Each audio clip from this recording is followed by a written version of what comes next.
दोस्तों, मेवात में भड़की हिंसा की खौफनाक तस्वीरें जो हैं वो अब सामने आना शुरू हो चुकी है। जहां कल तक हमारा गोदी मीडिया, तमाम भारतीय जनता पार्टी के नेता ये बता रहे थे कि देखिए कैसे मासूम शोभा यात्री निकालने वालों के ऊपर मुसलमानों ने पथराव किया। चीख चीख करके गोदी मीडिया इन तस्वीरों को लोगों के सामने रख रहा था। आज वो गोदी मीडिया कहां है जो मुसलमानों के ऊपर सारा ठीकरा फोड़ रहा था? और जब मुसलमानों की मस्जिद में आग लगाई गई है तो इन तस्वीरों को क्यों छुपाया जा रहा है? और मस्जिद के इमाम की जो हत्या की गई है उसके बारे में कोई सुगबुगाहट नहीं। ये मेवात में भड़की हिंसा के बाद तस्वीर सामने आई है हरियाणा के गुरुग्राम से, जहां सेक्टर 57 में भड़की हिंसा के बाद मस्जिद में आग लगा दी गई और 19 वर्षीय इमाम की बेरहमी से मस्जिद के अंदर हत्या कर दी जाती है, जिसको लेकर के तमाम तस्वीरें सामने आ रही हैं। एक बार इस रिपोर्ट पर नजर डालते हैं। दोस्तों, हरियाणा के मेवात में सोमवार को सांप्रदायिक हिंसा के बाद देर रात गुरुग्राम के सेक्टर 57 स्थित मस्जिद में आग लगा दी गई। इस हमले में मस्जिद के इमाम की मौत हो चुकी है। एक व्यक्ति गंभीर रूप से घायल है। मस्जिद की प्रबंधन समिति के चेयरमैन असलम खान ने बीबीसी से कहा कि इस हमले में मस्जिद के इमाम मोहम्मद साद की मौत हो चुकी है। गुरुग्राम के डीएसपी ईस्ट नीतीश अग्रवाल ने बीबीसी से बात करते हुए इस हमले की पुष्टि की है। उन्होंने कहा कि मस्जिद के नायब इमाम की हमले में मौत हुई है। इस घटना के संबंध में एफआईआर दर्ज की गई है। कुछ लोगों को हिरासत में ले लिया गया है। डीसीपी के मुताबिक जिस समय मस्जिद पर हमला हुआ, पुलिस बल वहां सुरक्षा में तैनात थे, लेकिन हमलावरों की संख्या बहुत ज्यादा थी और उन्होंने अचानक गोली चला दी। पुलिस घटना से जुड़े वीडियो जुटा रही है और हमलावरों की पहचान की जा रही है। कुछ संदिग्ध हमलावरों को हिरासत में ले लिया गया है।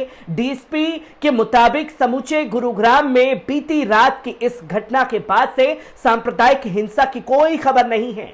इमाम साहब के भाई शादाब अनवर ने बात करते हुए कहा कि मैं अपने भाई का बस चेहरा ही देख पाया हूं। अभी हम मोर्चरी पर हैं। मेरे भाई पिछले 7 महीने से इस मस्जिद के इमाम थे। मेरे भाई की उम्र महज 22 साल थी। शादाब ने बात की, बीती रात 11:30 बजे अपने भाई से बात की। हम मूल रूप से बिहार के रहने वाले हैं। आज मेरे भाई को वापस घर लौटना था, उसका टिकट था। मैंने उसे फोन करके समझाया कि अभी माहौल ठीक नहीं है, जब तक हालत सामान्य ना हो मस्जिद से बाहर ना निकले। यही आखिरी बात मेरी उससे बात हुई। मस्जिद प्रबंधक करने वाले हरियाणा अंजुमन ट्रस्ट के चेयरमैन मोहम्मद असलम खान ने बताया कि मेवात में हिंसा के बाद सोमवार शाम पुलिस की टीम हमारे पास पहुंची थी और हमें सुरक्षा का भरोसा दिया था। असलम खान ने बताया कि स्थानीय थाने से पुलिस की टीम हमारे पास आई थी और हमसे कहा था कि मस्जिद की सुरक्षा पुलिस करेगी। हमसे कहा गया था कि पुलिस टीम मस्जिद में ही मौजूद रहेगी। जब हमने मस्जिद के इमाम और अन्य यहां रहने वाले तो अन्य कर्मचारियों के बारे में बात की तो पुलिस ने कहा कि चिंता की कोई बात नहीं है। डीसीपी नीतीश अग्रवाल ने भी बात करते हुए कहा कि मस्जिद समिति को सुरक्षा का भरोसा दिया गया था। असलम खान बताते हैं कि मगरिब की नमाज पढ़ने के बाद हम मस्जिद से लौट आए थे। पुलिस भी मौजूद थी। फिर रात 12 बजे से 12:30 बजे के बीच अचानक मस्जिद पर हमला हुआ। पहले मस्जिद के कैमरे तोड़े गए और फिर आग लगा दी गई। उन्होंने बताया कि मूल रूप से बिहार के रहने वाले और मस्जिद के इमाम साद को हमलावरों ने मार दिया है। खुर्शीद नाम के एक व्यक्ति घायल हैं जो आईसीयू में हैं। एक अन्य घायल है जिन्हें मामूली चोटें लगी। 2004 में हरियाणा सरकार ने गुरुग्राम में 17 मंदिरों, 2 गुरुद्वारों, एक चर्च और एक मस्जिद के निर्माण के लिए जमीन आवंटित की थी।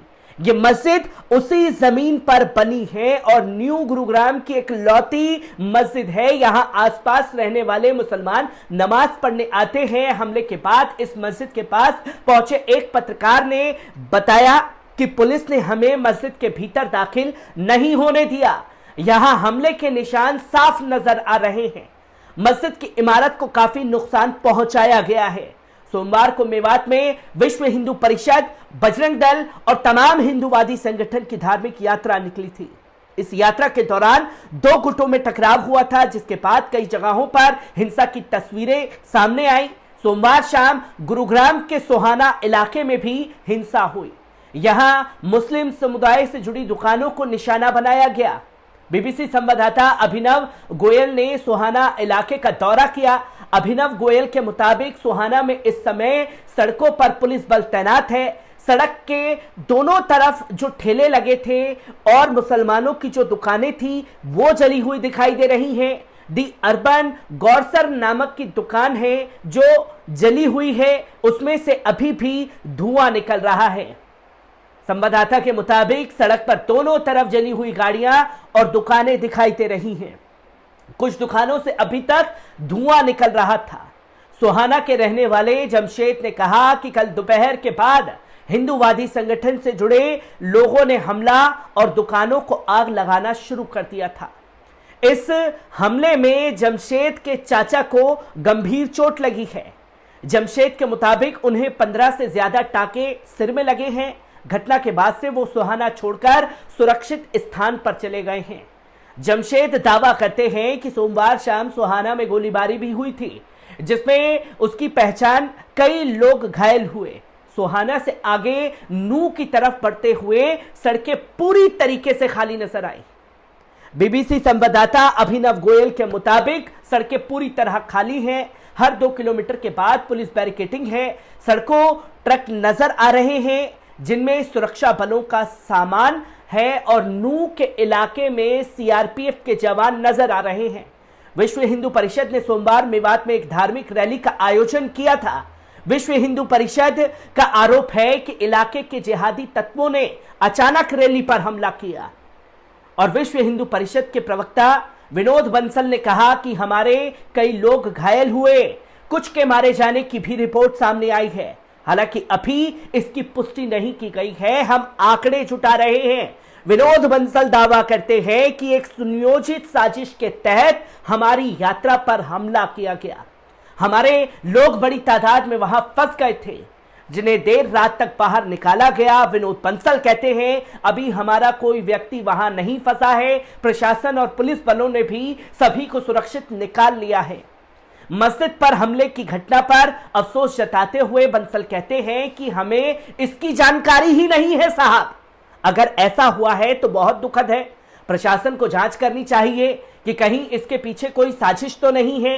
वहीं हरियाणा में हिंसा के बाद हरियाणा के गृह मंत्री अनिल विज ने कहा है कि जिस स्तर की ये हिंसा हो रही है, ये अचानक भड़की हिंसा नहीं है। नू में दोनों समुदाय लंबे समय से प्यार से रहते हुए आए हैं। ये तो किसी ने जहर बोया है, किसी ने इंजीनियरिंग की है, किसी ने मास्टरमाइंड किया है। जिस तरह से एंट्री और छतों पर पत्थर रखे हुए हैं, हथियार भी हैं और गोलियां भी हैं, एकदम तो सामने आते नहीं हैं।